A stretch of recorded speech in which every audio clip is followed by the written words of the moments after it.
Bambara, Birthmarks, album review. Let's chat about it. Hey friends, what's going on? John here from What's Spinning, here tonight to chat about this latest record from Georgia via Brooklyn-based post-punk act Bambara, one of my modern faves in the genre. I got hip to their stuff back around the Dream Violence album that kicked their career off. And I mean, it's not a perfect record, but man, is it really something cool right off the bat. And it's a very fitting title because it's a very hazy, dreamy, and surreal record, albeit tortured as well. It's a very noisy post-punk record as well, but the entire aesthetic to this thing just had me coming back from seconds and thirds. Now, I felt like things really started heating up with their follow-up record, Swarm, which maybe wasn't as surreal and hazy as their debut, but it doubled down on the brooding underside of Bambara's music. It's a much more dense record, but it really showed them narrowing down their sound and doing really well with it. And since then, I really haven't looked back. Shadow Over Everything, which came next, one of my favorite records of the year that it came out and made my top 20.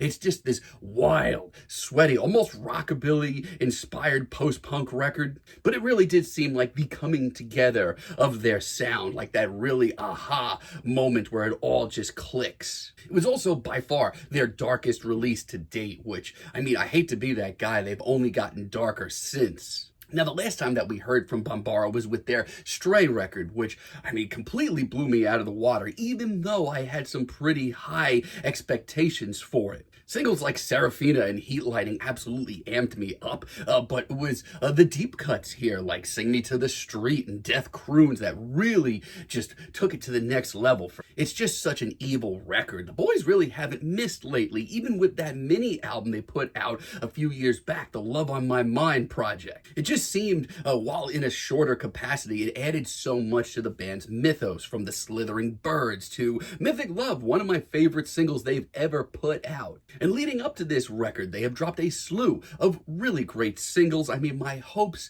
are pretty freaking high, and yeah, I think that they've kind of busted right through them completely. This record starts off with Hiss, and oh god, it's just so good right off the bat. Since Bambara really kicked it into high gear a few years ago, they've quickly become masters of atmosphere, but this is a whole new level. I love the shimmering synths and just how big this track comes off at the end of the day. I love the shimmering synths here, and just this atmosphere is just so immersive. Reed on vocals, I mean, he's such an electric frontman. I love the way that he just kind of hits the middle ground between very tortured but also very charismatic. It's very evil sounding. Add in some impeccable pacing, and how could you go wrong? I also love the dual vocals and that sense of innocence just lingering right out of reach. This is a hell of an intro. Letters from Sing Sing kicks this album into the next gear. This is an absolutely electrifying single. I love the breakneck speed of this track and just how sweaty it is, and the way that this track just seems to just throw its listener directly into the fire. And it's all a build-up to this massive hook. I mean, it is gigantic. Almost gives me Ice Age vibes. It's honestly right where I want to hear the band. This single-wise, as far as I'm concerned, is one of the better ones they've dropped in a while. Face of Love, I also really enjoy. This was dropped as a single late into the album cycle, but it really does show the versatility of this record. I mean, while still very much a very tortured Bambara record, this is also their most varied release stylistically to date. This one is a very pensive, slithering tune that at points comes off very twisted, very evil, but there's also elements to it that are really gorgeous. It's a single that you might have to sit with a little bit longer, but it really does open up this record to where it's going. And I love Reed's performance here. When his vocals come off effectively, it sounds like he's whispering in your ear. It grabs you and it doesn't let go. Also really love the backing vocals once again. They were a major part of the Stray record for me, and they sound great on this one as well. Pray to Me is really great as well. This was the first single dropped here, and my thoughts on it haven't really changed that much. It's the most it's the most tense track that we've heard so far, but this album's atmosphere is just so effective that even when it's at its most intense, it's really cinematic. Very lush as well, and then this track just cuts into overdrive completely and turns things up. I mean, that post-punk riff starts blaring and you remember exactly who the hell you're dealing with. And if you're new to listening to Bambara's music, honestly, this track right here is a great summation of their sound. You get a little bit of everything here. Plus, the imagery alone on this record is a reason to listen to it. Holy Bones is also freaking nasty, man. I love the bulky bass riff and Reed's more lower, more calculating performance. So much of this record just sounds so evil, and if you want tension in your music, here it is, baby. This one's not the most thunderous or intense track here, but it's still very easy to get lost in. And the sinister chorus just makes this one just pop a little bit harder, from everything from the, intense vocals once again to that almost Silent Hill-esque siren blaring in the background. Yeah, this to me is by far Bambara's best record, and it's probably only going to grow on me more as this year rolls on. Now, I do have one track here that's not hitting me nearly as hard as the others, and that would be Because You Asked, which is one of the more somber moments and more tragic sounding cuts here. As a matter of fact, this entire track is the band at their most somber and broken-hearted. And it's not all bad. The backing chants are cool.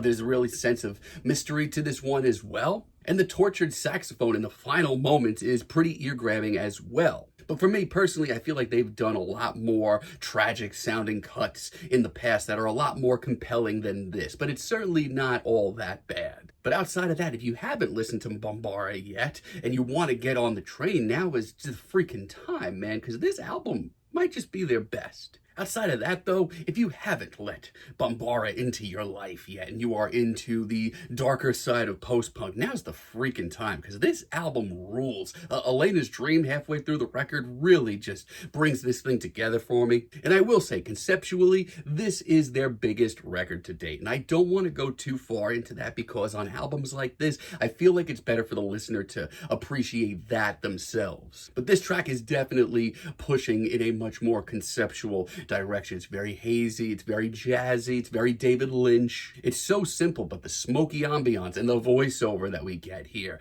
it's just chilling. Dive Shrine late in the album honestly threw me off with just how intense and heady it gets. It doesn't really want to sit still, but the playing all around is stellar, and it just makes this swirling, intense cyclone of instrumentals, and Reed at the center of it just sounds like the damn ringleader of it all. It's one of the most overtly evil tracks sounding as well, and it's very intense. But it's one of the more exciting cuts here, with the sense of mystery already in place. You never know what instrumental is going to blare through the fog, and I love that.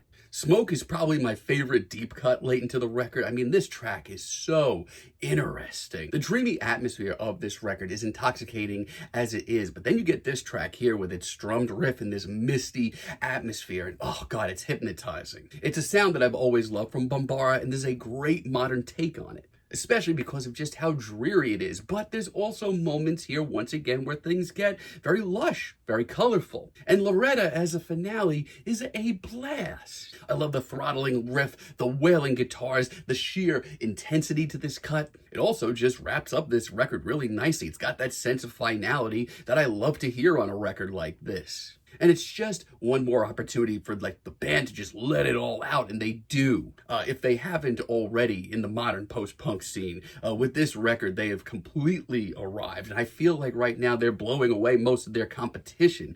The atmosphere on this record is absolutely divine. The concept is really interesting as well. The performances are electric. I really don't have much bad to say. I've been kind of addicted to this record since it dropped last week. And like I said, Because You Asked is not the best sampling of the band's more tortured and dreary material, but outside of that, give this thing a freaking listen, man, because it is electric. I'm feeling a light 9 on this album, but let me know what you all think down below. If you liked the video, be sure to give us a like, give us a subscribe, and let me know down below what you would like for me to chat about in the future. And until next time, have a great day, friends.